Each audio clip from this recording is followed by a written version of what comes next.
Ang Calauan, Laguna ay isang probinsya sa Pilipinas na matatagpuan sa Barzon Region sa Luzon. Ito ay nasa timog silangan ng Metro Manila. At sa lugar na ito, kabayan, itatayo ang una sa mga housing project ng Inpoc Service Cooperative. Ito ay isa sa mga pribilehiyo ng mga pioneer members ng ating kooperatiba.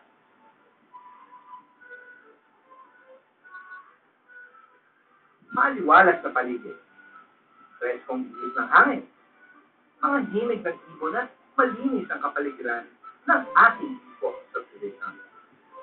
Kabayan, ito ay umpisa lamang sa mga housing project ng Inpoc Service Cooperative dahil magkakaroon din sa South, North, Visayas at di malayong sa hinaharap ay magkaroon din para sa mga miyembro nating nasa Mindanao. Sa ating pagsasama-sama, siguradong maaabot natin ang ating mga pangarap.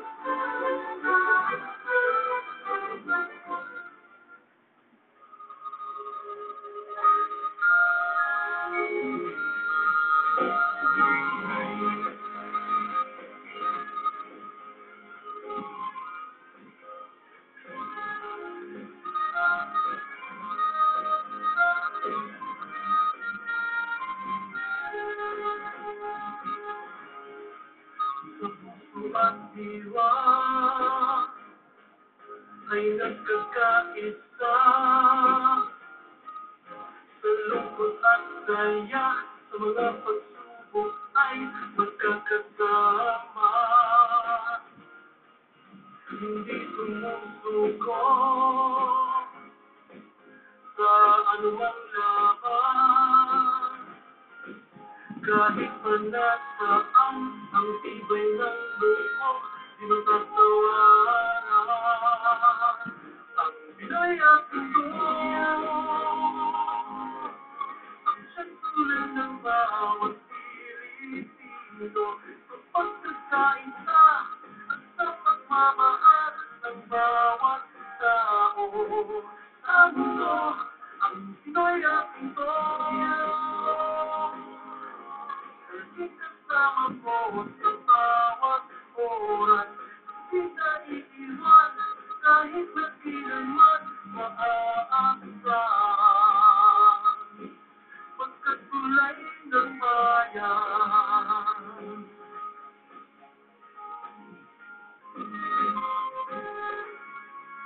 kahit pa nasaan, bukas kanino man. Pag-ibig sa kapwa, pag-ibig sa bayay, ilan ang Pinoy at ito, ang siyang tulay ng bawat Pilipino, sa pagkakaisa at sa pagmamahal ng bawat tao. Sa mundo, ang Pinoy at ito, laging kasama mo sa bawat oras, di ka iiwan kahit na kailanman maaaksan. Ganyan ang tunay na pagmamahal, bukas ng puso sa kaibigan, sa laging nagbibigayan.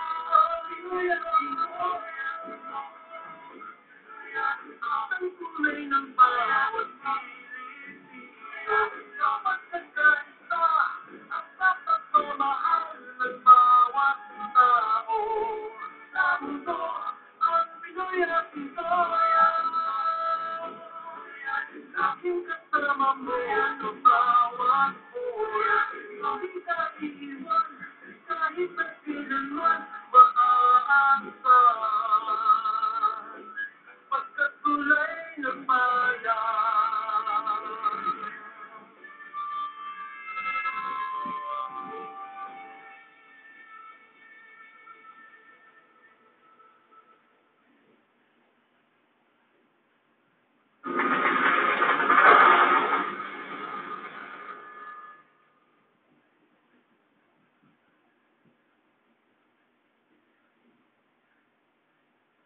pagdiriwang ng Eid sa taong 1432 ng Hijri, dito sa Tent Al-Batha, Riyadh, Saudi Arabia. Inaanyayahan namin kayo na makilahok at manalo ng malaking premyo para sa raffle na gaganapin sa mga araw ng Eid. Simple lang ang pagsali. Kumuha ng isang entry package na naglalaman ng 3 aklat, Maria, Ina ni Jesus, ang maikling paglalarawan ng pamamatnubay tungo sa pag-unawa sa Islam. At bilang Muslim, kami ay naniniwala kay Jesus. At isang questionnaire na inyong sasagutan batay sa mga aklat na inyong binabasa.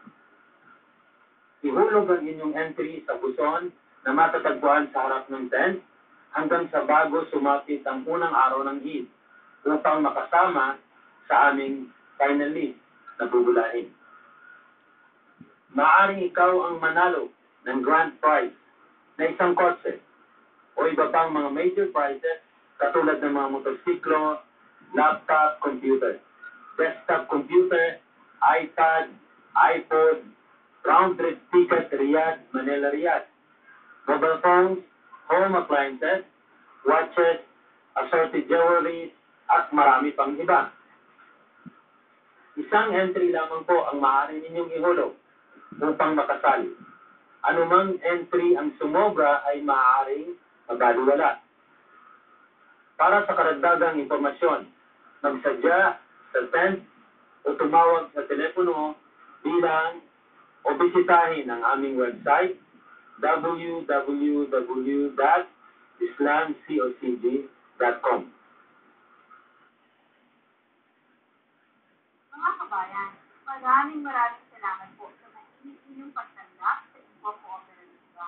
Ito po mga nakaraang dalawa o 3 araw po, ang dami-dami po na tumawag, nagtanong, at nag-inquire po tungkol sa Cooperativa.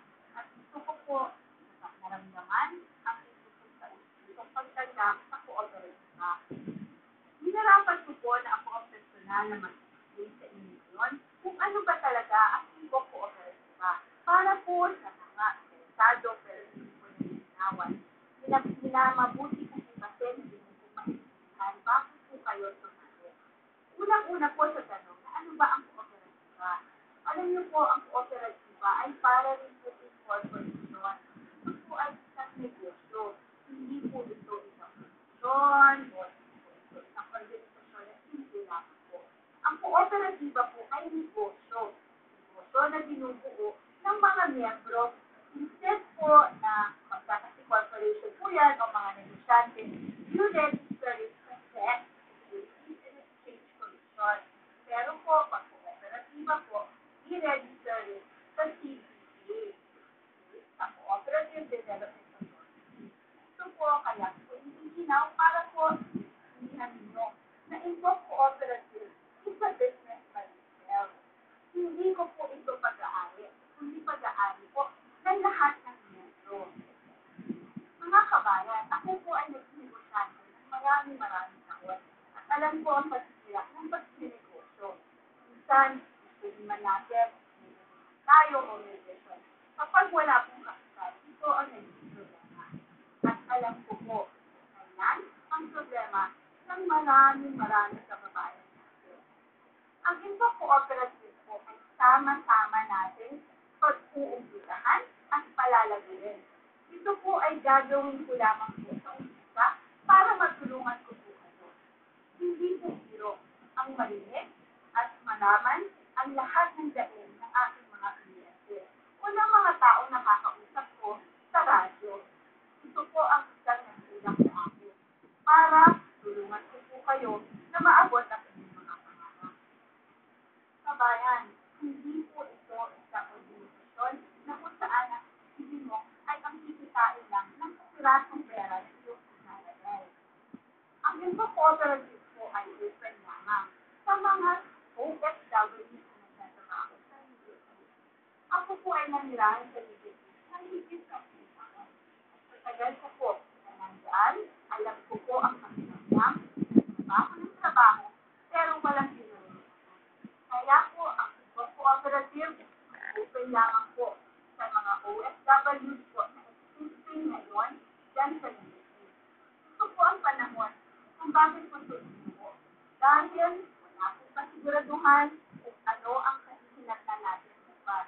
May mga kababayan po tayo sa kailangan na hindi na po nakakasiguro kung makakapag-renew ba ng kontrata.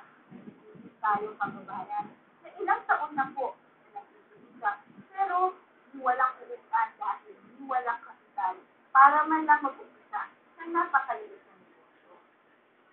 Kabayan, kung ikaw ay isa sa mga maraming kababayan natin na talagang hirap na hirap at wala talagang mapupundal sa sarili mo, inaanyayahan na kita na maging miyembro ng Info Cooperative. Sa maliit na halaga na yung ilalagay, ay nakakasiguro ka na ang sugal mo sa kinabukasan, malaki ang tsansa na umasenso ka. Ito po ang sinananawagan ko. Sana po din sa mga kababayan natin na o kaya po kayo ay isa sa mga kung alam kung ano ang bukas para sa inyo dahil ito na ang huling kontrata ninyo.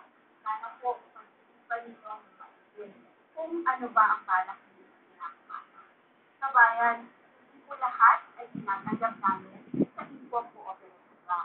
Kapag po kayo ay nagbigay ng membership, ito po ay aming scrutinize ang inyo pong sitwasyon. Ang ito pong sabihin, hindi po pwede na magpapadala ka lang membership fee at annual dues ay automatically member na.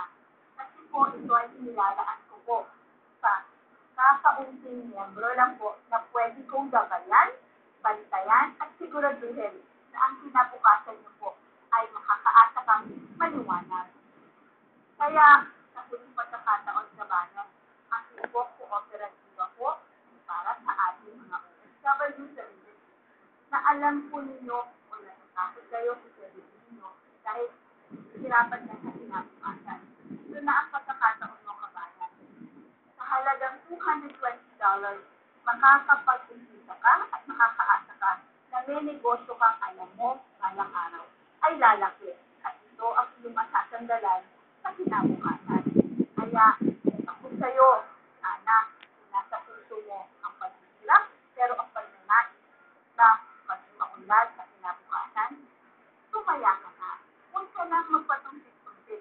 Ngayon pa lang sana kabayan, kaysa sa natatakot ka, na habang panahon na lang ba ang takot sa sarili mo. Ngayon ka lang sinubok. Hindi, ito po. Ang Info Cooperative ay hindi bukas ng matagal na panahon. Ito bukas sa kahit hindi lang ng pera. Ang kailangan ko po ay mga miyembro, sa sarili ninyo, at sa puso ninyo ay gusto nyo umasenso. Mga miyembro na hindi matatakot na tumaya sa tiwala sa sarili ng bawat isang puso.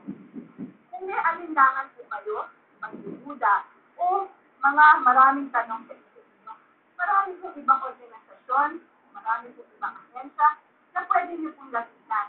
Pero, sa cooperative po, hindi ko lang ito inuha para sa inyo. Mga ilang kabayan ko na gusto kong gabayan hanggang sa maliwanag na bukas. Sa puso mo kabayan, kung bibuda ka, huwag ka nang magtanong, huwag ka nang sumubok. Kasi, alam ko, makakayanin mo siguro sa ibang paraan.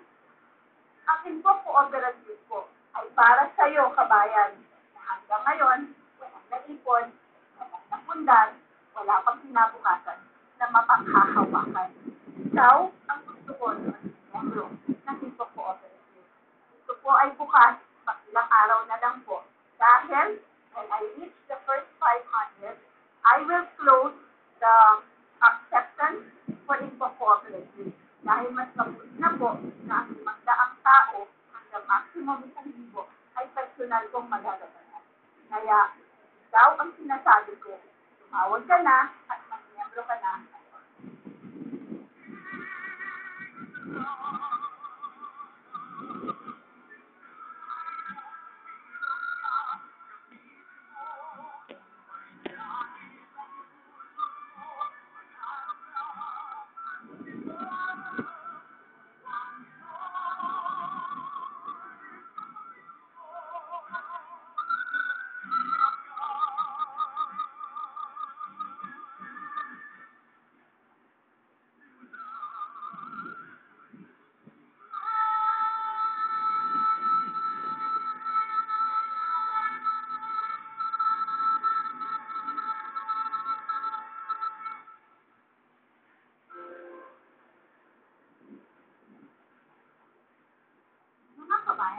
naman pag-usapan natin ang benepisyo o ano ba ang nakukuha mo sa pagiging miyembro ng Inco-Cooperative.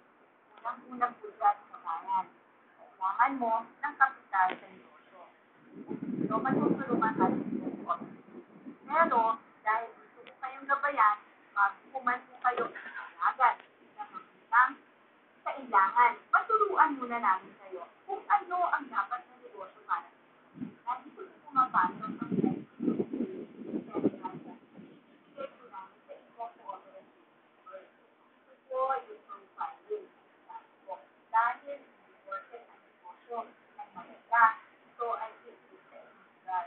kaya sa bawat miyembro ng cooperative, ako mismo ang pipili kung anong negosyo ang pwede at paano mo ito palalagyan. Ito ang isa sa napaka-importante gabay na maibibigay ko po.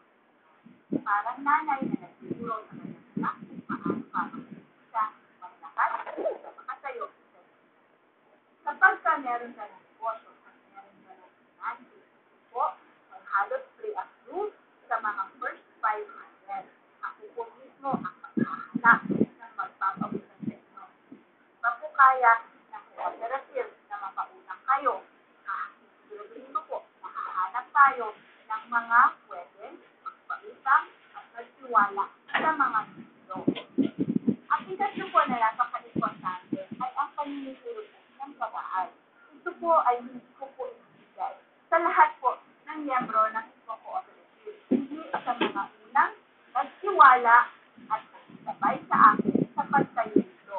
Dahil pinapapasal po ninyo ang gusto natin i-build, siguro po sa inyo na pagkakakitaan hanggang sa pwede nyo ipanganak ng mga anak ay makakamit.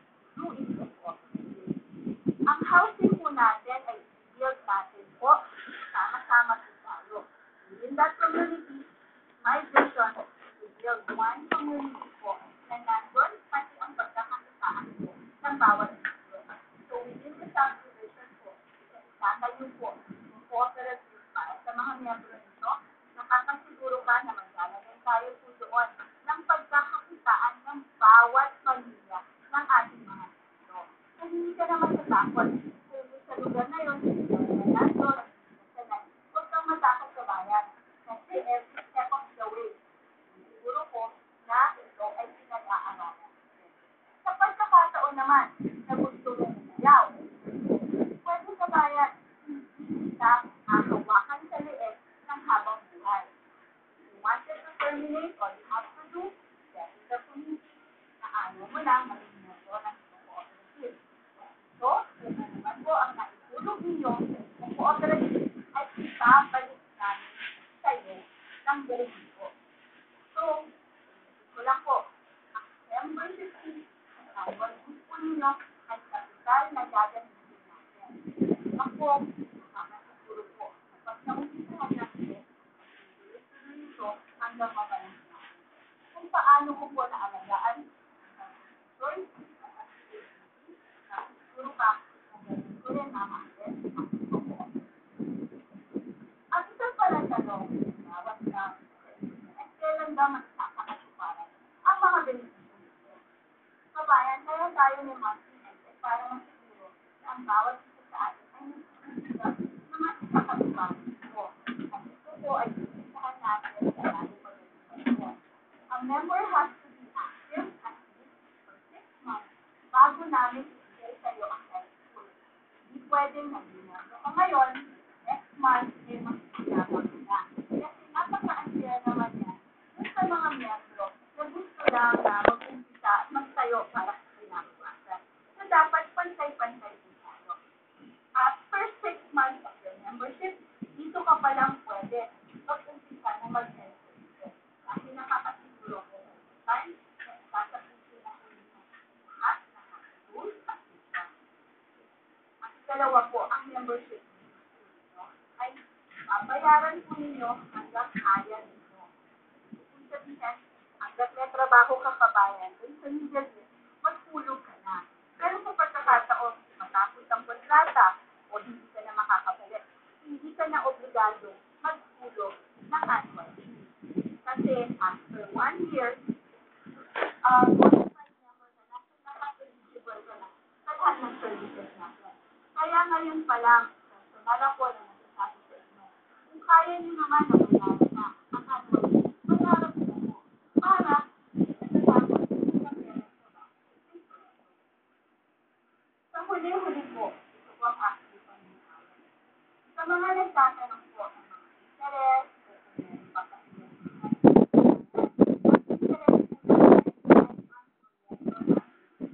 sa mga tao po na nagtatanong kung nagkakaroon ng interest, dapat sa bangko niyo po ilalagay ang pera kung saan ito okay. Dalawa po, wag po. Kung yan ang gusto po ninyo na ang pera ninyo ay mapalaki, sa mutual funds hindi yan dapat inilalagay. Ako ay nagsasabi sa inyo. Maging po cooperative membership para sa operating fund at sa pagkakatibaran ng mga proyekto. Hindi po ito na gagamitin natin para isulat at sinabukasan ng lahat. Kaya kung ikaw naman ay nakakapagpapakas, kung magbibigay ng $200,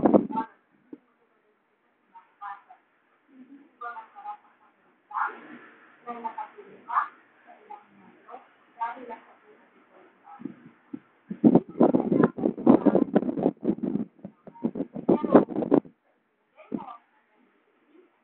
Sa tumulong sa kapwa mo OFW para maayos ang kanila. Kaya ngayon po, sinanawagan ko, I will be to work today and build tomorrow. Hindi ko po kailangan ang lahat ng OFW. Ang kailangan ko po ang saang tao sumabay at magpagabay sa akin sa maayos. Sa lahat po, sa mga walang-wala, hindi na lang ito kaya ang $220 para sa sarili sinabi ko. Sa mga walang nakita, walang mga alam na walang asawa na may maayos na trabaho. Sumunod ka na sa akin sa mga. At sa mga nakakaniwala naman po at maayos ang buhay. Ang pagiging miyembro po